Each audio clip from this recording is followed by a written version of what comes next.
Hi everyone, my name's Andy. Hi everyone, I'm Amy and we're Tales from the Hart. Thank you very much for joining us today. Something a little bit different, as we said. We're actually filming today with Patrick Robinson at Art and Animation, who's kindly come along and lent his camera skills, as well as Swish camera, which hands down beats our phones and laptop, I think. I'd say so. So we're going to do a story today, not just any story, a fire story, which is something we've been dying to do since this whole lockdown thing began. We are going to tell you the story of 2.5 nights. Once upon a time, there was a village called Hartford. Now, Hartford was a very ordinary village, had houses and streets and shops and fields and churches with steeples, just like any ordinary village. What was not so ordinary was the dragon that took up residence there. It came from a clear blue sky, swooping down, burning the fields and crops as it went, and then hitting the orchard where pigs grubbed around for apples that had fallen from the trees. It snatched up a pig and flew off towards the church steeple, the highest one in Hartford. And there it settled, curled its wings about itself and set forth eating that pig that it had snatched up. All the while the townsfolk began to gather and stared up at the beast fearfully. The mayor was pushed to the front of the crowd, since dealing with dragons was one of his mayoral duties, but this was the first time he'd ever had to carry it out, so here goes. Oh, esteemed dragon, what do you want from our humble village? The dragon stared down at the mayor and the townspeople with unblinking eyes. Making no reply, the mayor tried again. Oh, noble dragon, what do you want from... I heard you the first time, snarled the dragon, glaring down at them. My name is Sanguinarius, although I imagine that's too much of a mouthful for you, so you may call me Sanguine. Noble Sanguine, what do you want from our humble village? Oh, just the usual. Cows, pigs, horses, sheep. Not averse to a maiden or two either. What can we give you so that you leave? We have gold, we have silver. We'll give you all of our wealth. No, I think the usual would be good. Just the horses and pigs and cows and sheep and so on. That will do very nicely. And before the mayor could say any more, the dragon closed its eyes and went to sleep behind its wings, with smoke coiling from each nostril as it did so, and the ground rumbled with each passing snore. Well, everyone, this is going to need a knight. We need to raise some money so that this knight can kill the dragon for us. So come on, we need to all empty our pockets for this fun. Come now, come on now. Anyone? And so the mayor came home to face his wife, who was pacing up and down their home. A knight around here? You'll be lucky, Albert. Where are you going to find a decent knight around these parts? Oh, I don't know, said the mayor, wringing his hands in worry. I suppose I'll advertise in the Mercury, spotted in Hartford, that sort of thing, you know. Well, you're not going to hire a knight using our money, Albert. I'm telling you that now. It won't be our money, dear. It will be the townsfolk's money. Oh, well, thank goodness for that. But it was 2 weeks before anyone answered the call of the mayor. And in that time, houses had been burnt, all the sheep, cows and pigs had been gobbled up, and the only horses that were left alive were hidden away in sheds and kitchens. But finally, there was a knock upon the door. Opening it, the mayor smiled to see an interesting-looking knight. "Ah, do come in, sir, do come in. Mind yourself there, watch the horse... watch the horse poo. Come in. And, your name is?" Sir Percival. Sir Percival was a very tall, thin, very gangly-looking man with a pale face and very watery eyes. Few lines and wrinkles here and there. He wore a badly fitting suit of very ancient chainmail. He looked as if he hadn't seen battle for a number of years. And you are a experienced knight? Of course. I've won many a joust and tournament and such things and so forth, you know. Right. And, have you faced many dragons? No, I have no fear of dragons. For you see, I have a charmed sword. I, inherited it, shall we say, from the Black Knight of the Forest. Ooh, the Black Knight of the Forest, and, yes. The sword's name is Durfasti, and it was forged many moons ago by fairy folk within the endless depths of time. Ooh, wonderful. Yes, so you'll have no problem killing our dragon. Brilliant. So, tomorrow, do you think you could start and see off the beast? Well, after we discuss my, this topic of my reward. Of course, how about the gold and silver in our coffers? We've got a little bit left. Is that all?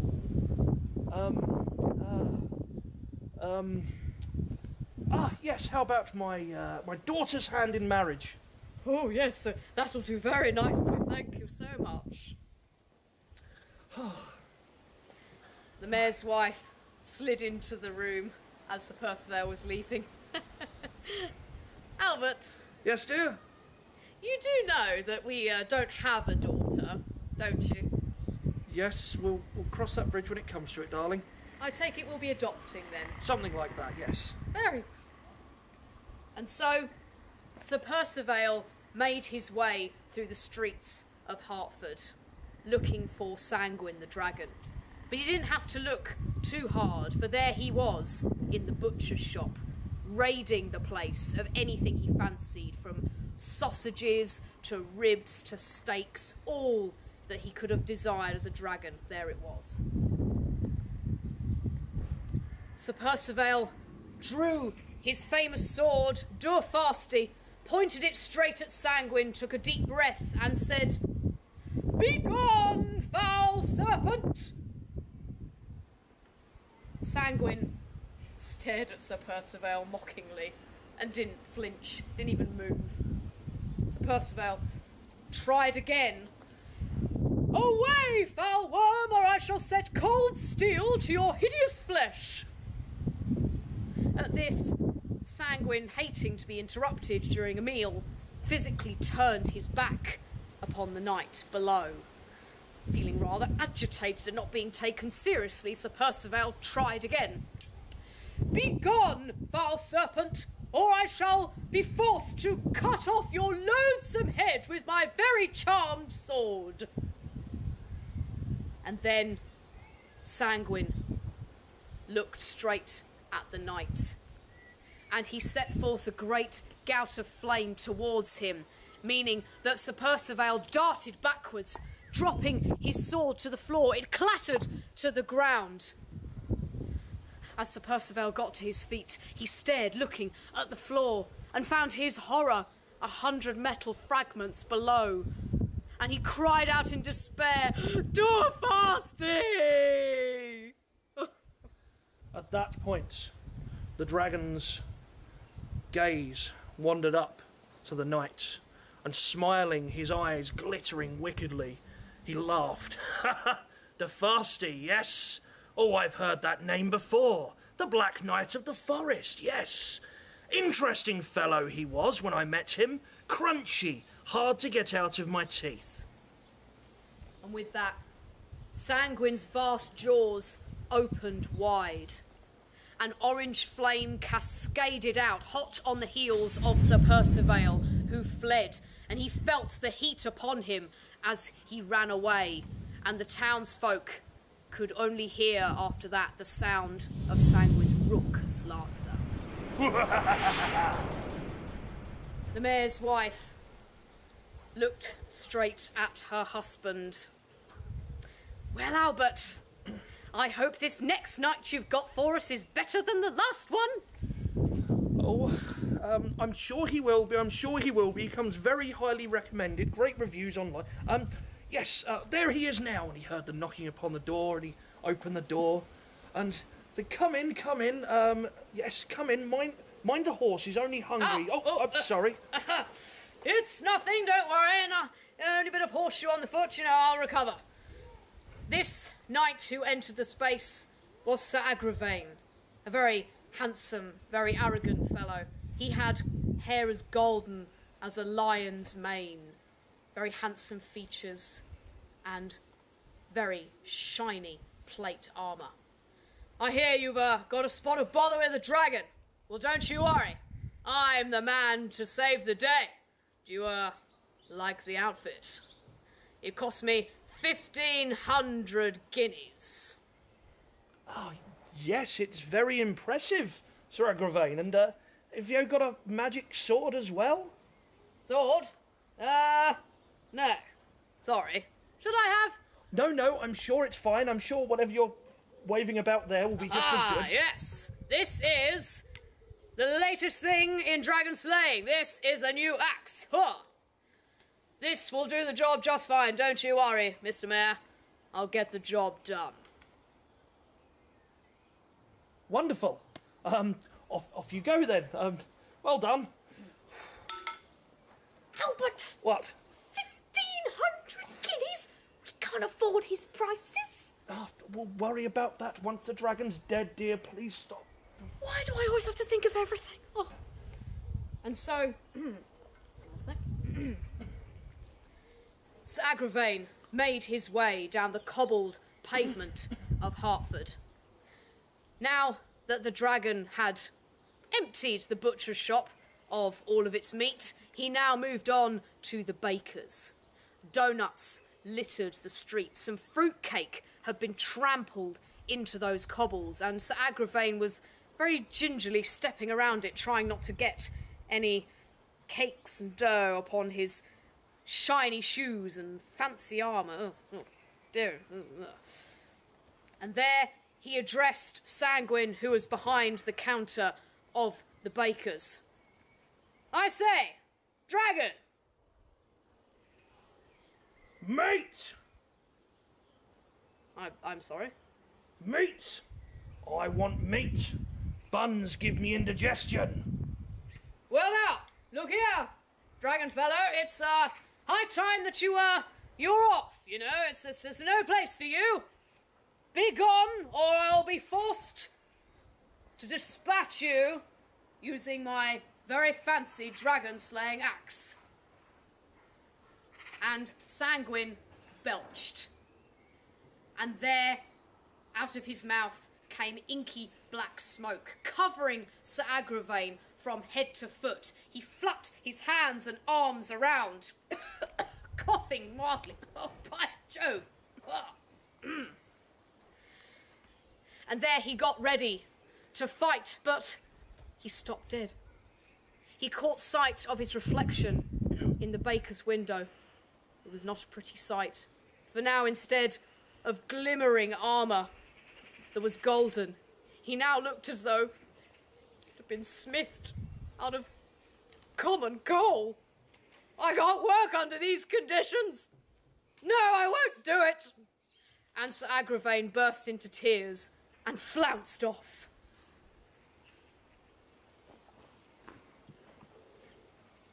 The mayor's wife was wringing her hands in frustration. 1,500 guineas, Albert. I warned you, 1,500 guineas. That's just his cleaning bill. We still have no knight, and we still have a dragon. Now what are we going to do? Oh, I don't know, said the mayor, wringing his hat in worry. We've run out of money, half the town's gone, we're doomed. And it was then that he heard a knock upon the door. The mayor's wife answered it. only to look down and find a small boy. "Excuse me," he said, and he barged his way past the mayor's wife straight into the parlour where the mayor was pacing up and down. Just, who are you to come barging in here? Who are you, boy?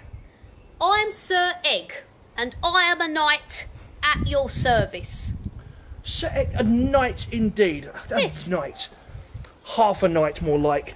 And what is that you're wearing as armour? Is that... I made it myself, out of sardine tins. You could have washed it first. Phew. And is that a colander lid? Is that a dustbin lid? Shield, actually. I couldn't get one made of metal, but I thought this plastic one would do just as well. And what on earth is that in your hand? Is that a... Oh, this? It's a mutton bone. It's very famous mutton bone. Oh, it's okay, darling. It's a famous mutton bone. Did you hear that? It's a famous mutton bone. Fantastic. Well, all is well then. Get out. Stop wasting my time. Get out of here. And Sir Egg skipped his way down the street unfazed, calling back to the mayor, "Don't you worry, Mr. Mayor. I'll get your dragon for you and I'll be back for my reward." Sir Egg made his way down the cobbled streets of Hertford, past the hollow, burnt-out shells of the butchers. And he came across the greengrocer's, where he could hear some loud, thundering grumbles from within. And he saw Sanguine behind the counter, and he ducked as 4 watermelons shot past his head, and an apple.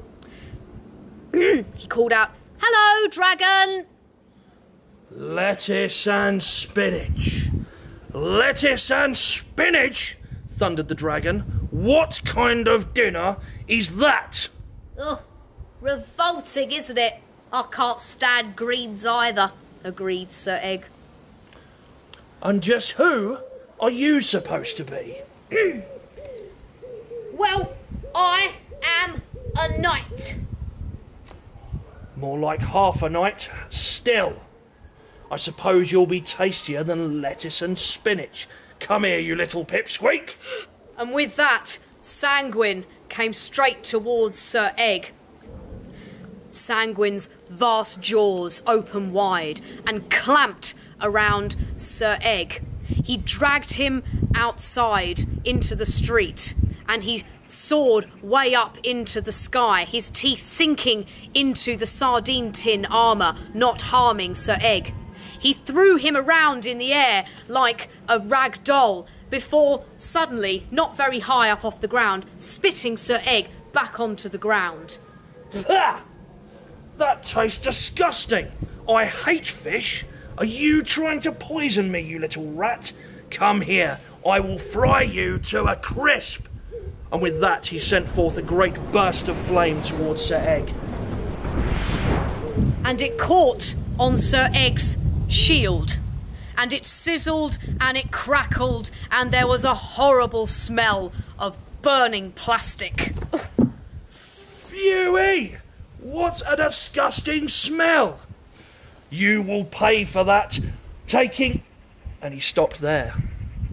For Egg had raised his mutton bone. And what? Sanguine spoke, approaching, his nostrils twitching. Is that? Oh, this? It's a mutton bone. It is Stevenage mutton. Stevenage? Where's this Stevenage? I'll tell you if you promise to leave this place and not come back. Not a chance. I'm not finished with this town yet. Oh, yes, you are, Sir Egg said firmly. There is nowhere left for you to burn up, nothing left for you to eat. All that's left is the fishmongers, and you hate fish. Is that really all that's left? Why, yes. Yes, it is, Sir Egg said. He missed out the fact that down hidden in an alleyway was Miss Honey's sweet shop. Here, try this mutton bone for size. And he threw the mutton towards Sanguine, who crunched it up in his mouth like a giant biscuit, and in 3 gulps it was gone. Sanguine approved mightily of this, smacking his lips. Have you got any more? That was delicious. No, sorry, you'll just have to go to Stevenage if you want more. Now you see, I'm about done with this town. I've had enough. I've eaten everything there is to be eaten, apart from the fish, and I hate fish. And to truth be told, I don't even like maidens that much. They're too crunchy and they get stuck in your teeth and they whine too much. No, but I can't just up and leave at your say-so. Why not? Well, it's like this. And so then, Sanguine thudded his great bulk down next to the small knight and explained. If I were just to up sticks and leave, at your say-so, I would be the laughingstock of the community of monsters, beasts and other mythological terrors. No one would take me seriously anymore. If you were a real knight... I am a real knight, actually, Sir Egg said indignantly. My name is a short for, just like yours, Sanguine.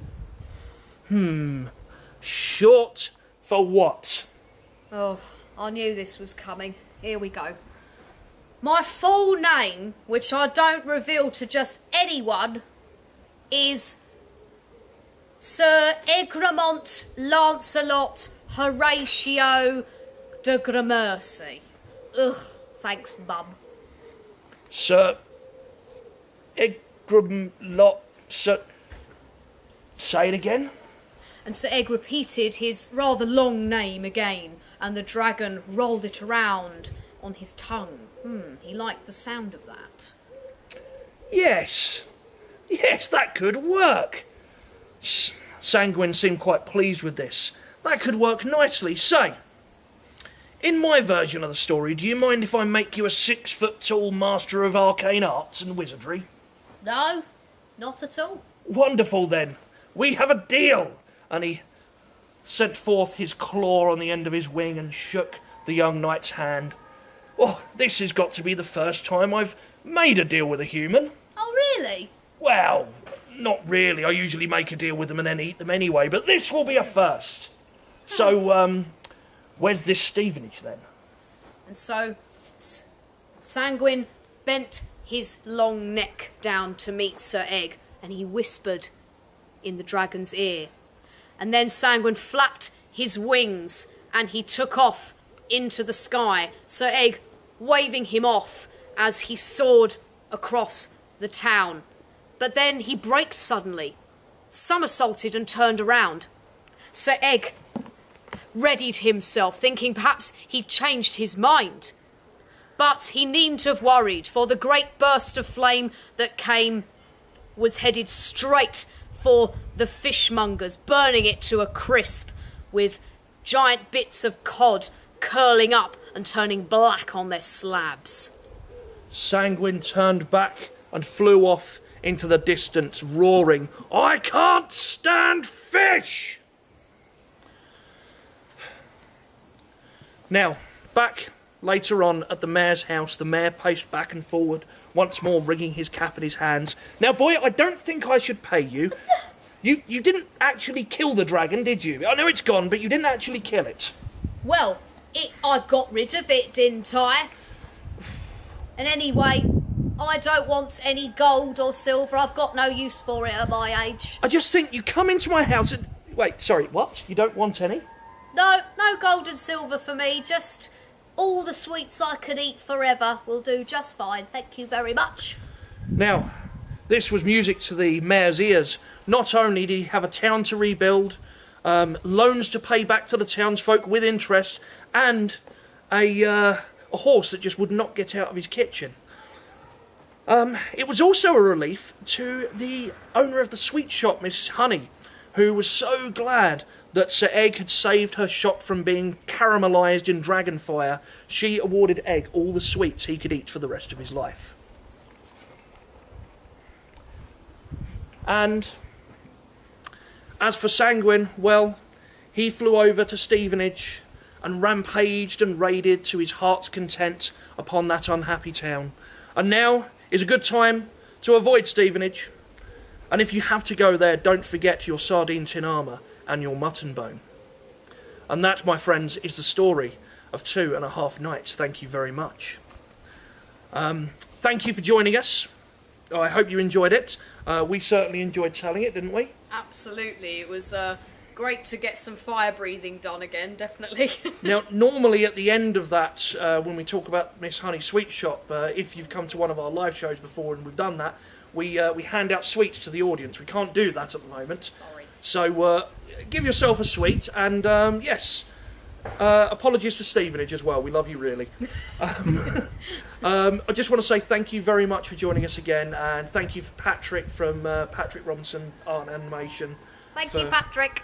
Yeah, coming and making this fantastic work with us. Check him out. We'll put a link in on Facebook and Twitter and all the other goodies. Over to you. Yes, so nothing further ado except to say please give this video a like and a share if you liked it, so that more of your friends can see it and see more of what we do. It would also be great if, rather than the usual thing of leaving a tip for the busking storytellers, passing the hat as it's traditionally known, we would be very grateful if instead you could donate anything you can to the Trussell Trust Food Bank charity. They've been set up, there's a local one in Hartford and Ware as well as everywhere that you can think of now has one, and it's a great resource that helps families who are suffering from hunger, and due to the impact of coronavirus they could really use more of our help right now. If times are hard, you know, we understand, and you can't donate, that's absolutely fine. Just please forward this video on, forward the link to the Trussell Trust, which we'll leave for you in the description. Thank you so much for joining us. It's great to have you with us once again for Lockdown Storytelling, and we'll see you next Thursday. Take care, everyone.